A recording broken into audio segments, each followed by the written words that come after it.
आपण नेहमी परदेशातली उदाहरणं वाचतो, ऐकतो, अनुभवतो सुद्धा, की परदेशातले लोक एकमेकांना भेटले किंवा रस्त्यावरून जाताना कसे विश करतात, छान बोलतात, छान सुखावह वाटतं सगळं.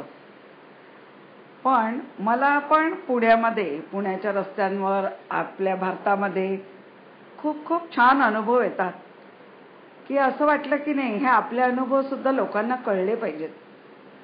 आज 25 फेब्रुवारी सकाळी 10:30 वाजता मी सूस रोडकडे जात होते. बाणेर पाषाण लिंक रोडवरून पायी पायी चालत सूस रोडकडे जात होते. मी तशी माझ्याच नादामध्ये व्यस्त होते. रस्त्याच्या कडेने चालले होते. मला काही त्यामुळे वाहनांची वगैरे भीती नव्हती आणि मी विचारामध्ये चालले होते. तशी अचानक मला काहीतरी आवाज, माझ्याशी कोणीतरी बोललं असं मला वाटलं. म्हणजे मला माणसं येताना वगैरे दिसत होती, पण मग फारसं मी लक्ष दिलं नाही. मला वाटलं की माझ्याशी कोणीतरी बोलतंय. मग मी थबकले. आणि कसं असतं की मेंदूला मी थबकल्यानंतर कळलं की somebody said, good morning grandma. हो. आणि मग माझं लक्ष गेलं की समोर छोटी मुलगी आहे. तर मग आम्ही दोघी थबकलो क्षणभर. मी तिच्या डोक्यावरून हलकेच हात फिरवला. ओ डिअर, गुड मॉर्निंग, मी पण तिला म्हटलं. आणि तिच्या बरोबर मग मी बघितलं सगळा तो घोळका होता. पण ती थोडी पुढे होती आणि बाकी सगळ्या अशा एक दोन अशा मागे 5-7 मुली होत्या.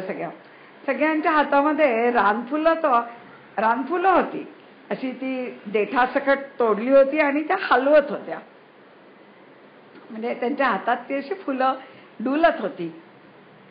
आणि अशा त्या सगळ्यांना हास्य वदना, सगळ्या अगदी समाधानी हसरे सगळ्यांचे चेहरे बघून छान वाटलं. मग मी पण त्यांना सगळ्यांना good morning, good day, all the best म्हटलं. कारण ते शाळेत जाणाऱ्या दिसत होत्या. शाळेचा युनिफॉर्म त्यांच्या अंगावरती होता आणि त्यांनाही शाळेत जायची घाई होती. मलाही थोडं काही कामानिमित्त मी निघाले होते. तिकडेच माझं अवधान होतं, लक्ष होतं. मलाही पटकन रस्ता संपवून पोचायचं होतं. आणि मग मी आठवत राहिले की अरे हा किती सुंदर अनुभव आला आपल्याला. सकाळच्या वेळेला त्या छोट्या छोट्या मुली सगळ्या चालल्यात छान. आणि एक जण अगदी मला ग्रँडमा म्हणतीये. मला माहितीये माझे आता केस अगदी पांढरे शुभ्र आहेत. आणि तिला मी बहुतेक कोणीतरी इंग्लिश वाटले असेल किंवा साधारण फॉरेनर सुद्धा वाटले असेल, कारण माझे पांढरे केस आणि मी पॅन्ट आणि असा तो वेगळी कुर्ती होती माझ्या अंगामध्ये. आणि आज ओढणी घ्यायची राहिलीच होती.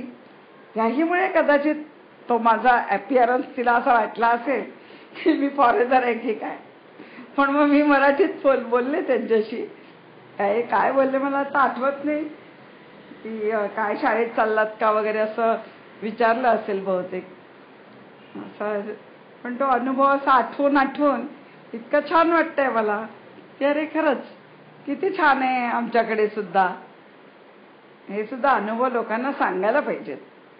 मागच्या आठवड्यात मी असेच दुपारी प्रगती वाटे माझी मैत्रीण तिच्याकडे चालले होते. बाणेर रोडकडे चालले होते मी. आणि तो बाणेर पाषाण लिंक रोडवरून मी चालत होते एका बाजूनी. काही वेळ म्हणजे बराचसा रस्ता कापून झाला होता आणि एक छोटीशी मुलगी धावतच म्हणजे आली आणि मग माझ्या बरोबर चालू लागली. बरं काय होतं की असं फारसं आपलं लक्ष नसतं. आपण रस्त्याने नीट एका बाजूने चालत असतो, थोड्याशा आपल्याच विचारात असतो. काही तसं आजूबाजूला कुठे बघा किंवा काय ऊन होतं. म्हटलं अरे ही छोटी मुलगी आपल्या बाजूने चालते, म्हणजे तिला बोलायचंय पण तिला बोलता येत नाही, म्हणजे किंवा तिला एक्सप्रेस करता येत नव्हतं. मग मी तिला विचारलं, काय ग बाळ तू एकटीच कशी काय, कुठे आहेत तुझ्या मैत्रिणी? कारण ती शाळकरी मुलगी कळत होती मला, दप्तर वगैरे तिच्या पाठीवरती होतं. तर मला कळलं की शाळेतनं आली. तर ती म्हणाली मला मैत्रिणी नाहीत. म्हटलं अगं असं नाही होत, मैत्रिणी नाही असं कसं? तुझ्या बरोबरीच्या शाळेतल्या वर्गातल्या मुली कुठे आहेत?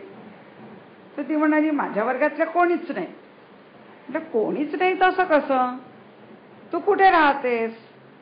तर तिने दाखवली एक दिशा, मी त्या बाजूला राहते म्हणून.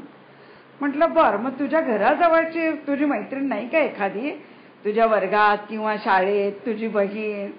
कोणीच नाही तुझ्या आसपास, घराच्या आसपास राहणारी आणि त्या शाळेत जाणार, म्हणजे तुझ्याबरोबर कोणीच कसं नाही? तर मग तिने सांगितलं की माझ्या बरोबरीच्या सगळ्या, माझ्या घराच्या आसपास जी मुलं राहतात ती वेगळ्या शाळेत जातात तिकडच्या बाजूच्या, मी एकटीच इकडे संत तुकाराम शाळेमध्ये येते. म्हटलं अच्छा अच्छा. मी म्हटलं हो का, बरं बरं, असेल असेल म्हटलं. तोपर्यंत आम्हाला दोघींनाही रस्ता ओलांडायचा होता, रस्ता क्रॉस करायचा होता. मी तिला म्हटलं सिग्नल पाशी आपण आता रस्ता क्रॉस करूया.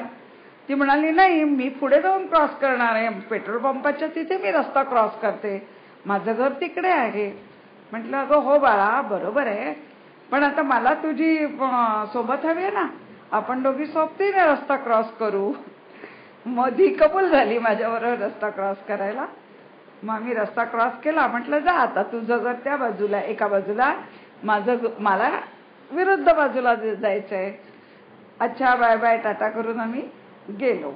त्या दिवशी त्या मुलीला सुद्धा माझ्याशी बोलायचं होतं असं मला, म्हणजे मलाही 1-2 मिनिटांनी लक्षात आलं की अरे ही जरा अशी धावत धावत गडबडीने आली आपल्या आणि आपल्या बाजूने चालतीये. हां, मग हिला बोलायचं असेल, पण तिला आता लक्षात येत नसेल काय बोलावं, म्हणून मी बोलायला सुरुवात केली. तर असा मजेत वेळ जातो. कोणीही भेटतं, छान वाटतं.